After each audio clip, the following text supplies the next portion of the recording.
Graça e paz, irmãos do discipulado da Igreja Presbiteriana Redenção. Nós, no último estudo, na última aula, nós estudamos sobre perseverança dos santos. Então, se você ainda não assistiu essa aula, assista, o link está no canal, no grupo do nosso discipulado, né? E depois ele ficará disponível para toda a igreja. Hoje nós estudaremos os meios de graça. Antes de continuarmos, vamos orar. Santo Deus, Pai amado, obrigado, Senhor, pelo Teu cuidado e misericórdia sobre a minha vida, sobre a vida daqueles, ó Senhor, que estão fazendo discipulado na nossa igreja. Abençoa-os, ó Senhor. Dá-lhes a Tua paz, o Teu cuidado. Ser com eles, ó Senhor, para que permaneçam nos Teus santos e retos caminhos. Só Tu, ó Senhor, pode nos fazer perseverar. E Tu nos dás os meios, ó Senhor, também para que façamos a nossa parte.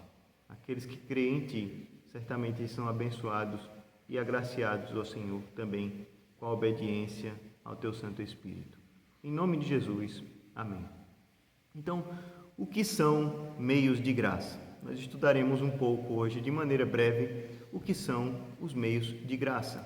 Então, podemos fazer a seguinte pergunta a respeito desse assunto: como crescer na graça de Deus? Nós sabemos que existe a misericórdia de Deus.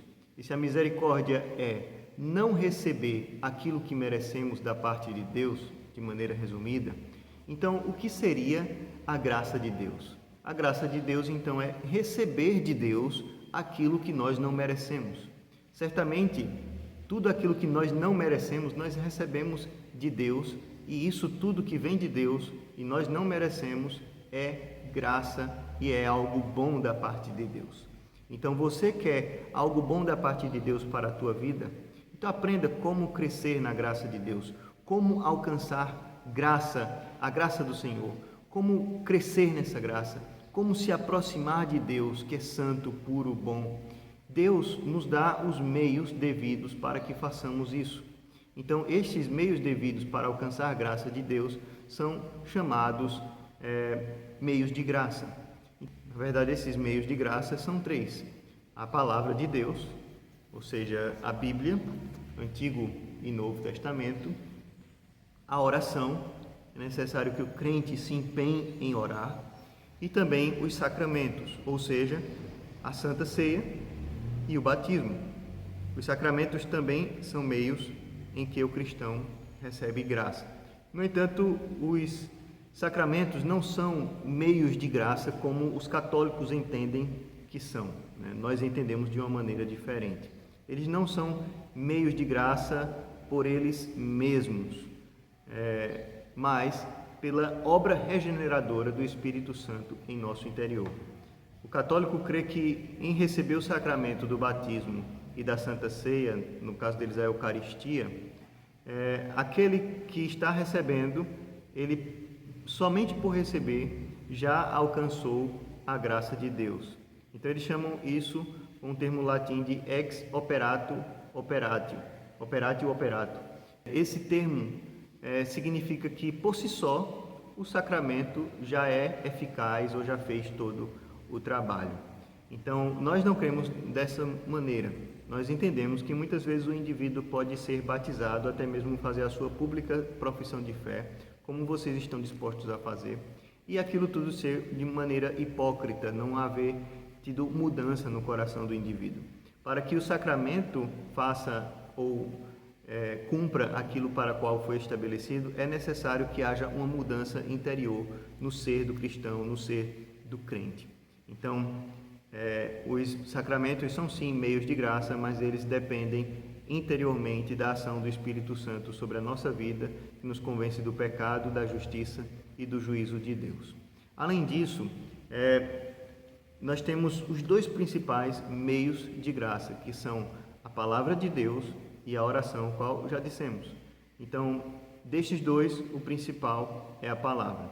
Por isso damos tanta importância à pregação da palavra do Senhor. Mesmo assim, a palavra ela é discernida através do crente quando nós estamos próximos de Deus. O discernimento da palavra de Deus é dado ao crente pela oração e pela, especialmente, a mediação do Espírito Santo de Deus. Veja que os meios de graça, em todo o tempo, eles dependem da mediação do Espírito Santo de Deus, sem o qual nós não conseguimos interpretar da maneira devida a palavra. Daí, tantos têm acesso à palavra de Deus, mas tantos leem e ali não causa mudança nenhuma na sua vida. Eles continuam muitas vezes blasfemando contra a palavra de Deus, são ateus, utilizam-se da palavra de Deus para lutar ou para repreender as próprias ações do próprio Deus, e outros não conseguem até mesmo orar. A palavra do Senhor nos diz que o Espírito Santo geme, com gemidos inexprimíveis, e é Ele quem leva as nossas orações a Deus, porque nós não sabemos orar como convém. O Senhor nos chama para orar, para ler a Escritura, para receber os sacramentos, para alcançar a graça dele, para crescer na graça, como nos diz 2 Pedro 3,18, antes crescei na graça e no conhecimento do nosso Senhor e Salvador Jesus Cristo.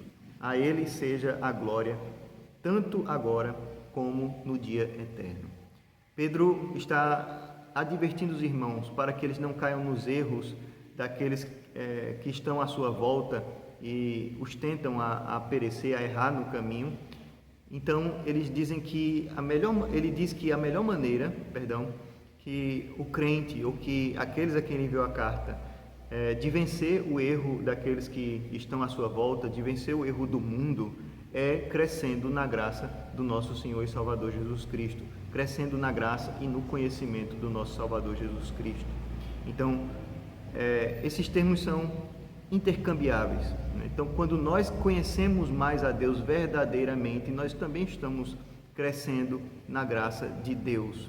Então, é necessário que você busque a Deus, que você busque a orientação de Deus. Através das orações, Deus vai lhe dando cada vez discernimento interior daquilo que é certo, daquilo que é errado. Há muitas situações que a palavra de Deus não coloca explicitamente se é certo ou se é errado.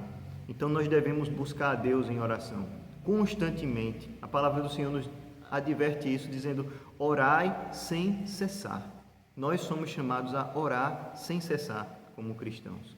Nós oramos para que Deus abençoe o nosso trabalho, a nossa vida, a nossa família, os estudos, os sermões, o aprendizado dos irmãos. Então, se não houver o Espírito Santo de Deus, as nossas orações também não alcançarão o Pai e também não serão respondidas de maneira adequada. E também nós não teremos o discernimento daquilo que é certo e daquilo que é errado, mesmo lendo a palavra de Deus. Daí tantos leem a palavra de Deus, escutam sermões, mas não conseguem discernir aquilo que é certo e o que é errado. Dizem que o que é errado é certo e o que é certo é errado. Por quê? Porque ainda não creram, ainda não podem crescer na graça, porque não foram salvos ainda ou não foram alcançados ainda pelo Senhor Jesus Cristo. É necessário crer, se arrepender e daí buscar esses meios de graça.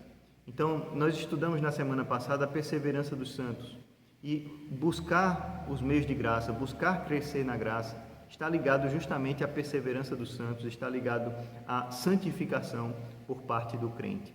Então, o crente verdadeiramente cristão, aquele que se arrependeu verdadeiramente dos seus pecados, ele busca a Deus, ele quer estar próximo de Deus.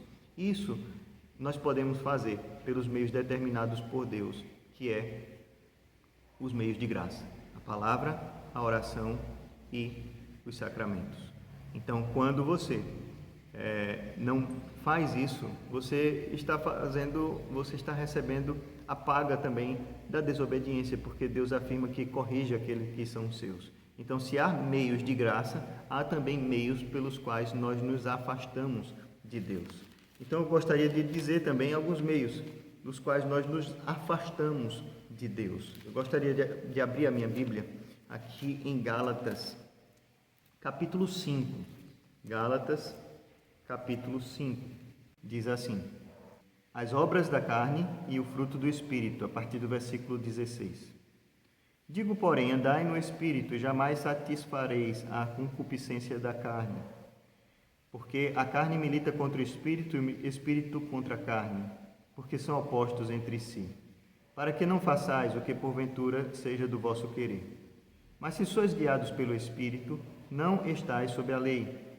Ora, as obras da carne são conhecidas, são a prostituição, impureza, lascívia, idolatria, feitiçarias, inimizades, porfias, ciúmes, iras, discórdias, dissensões, facções, invejas, bebedices, glutonarias e coisas semelhantes a estas, a respeito das quais eu vos declaro, como já outrora vos preveni, que não herdarão o reino de Deus os que tais coisas praticam.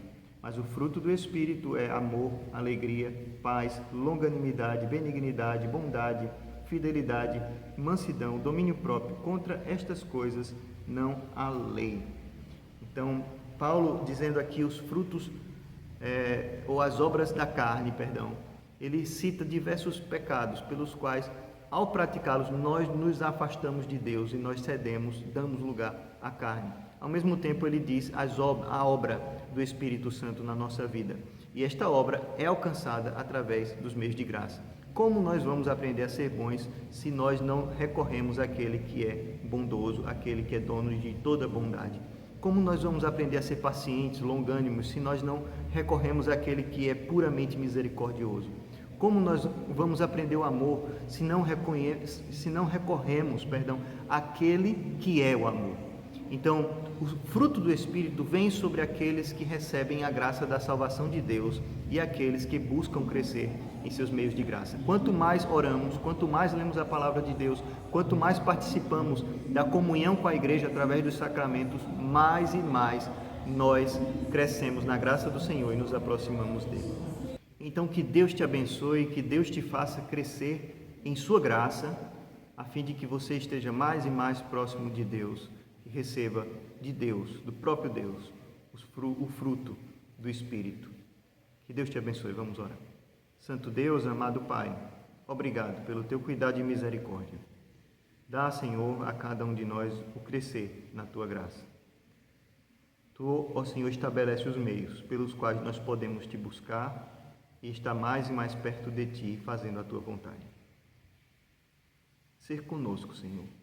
Em nome de Jesus, tem misericórdia, nos dá a tua graça, nos dá o teu perdão. Em nome de Jesus, amém.